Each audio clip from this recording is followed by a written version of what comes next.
Hello mga friend, nandito tayo sa taas ng bundok sa Mount Mataba. Ayan, makikita nyo yung mga ilaw. Napakaganda ng tanawin kapag kagabi.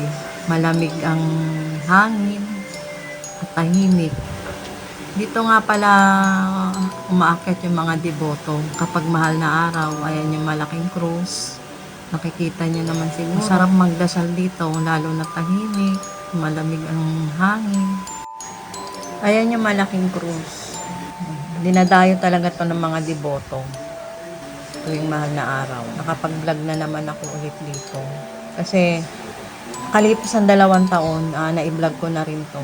Kaya ngayon ko lang ulit na pasyalan siya. Maganda rito mga friends.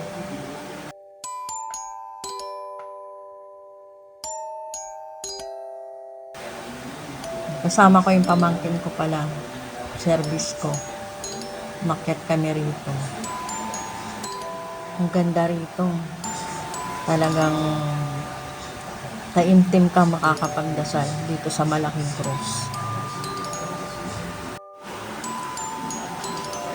Hanggang dito na lang mga friends. Maraming salamat sa inyo lahat.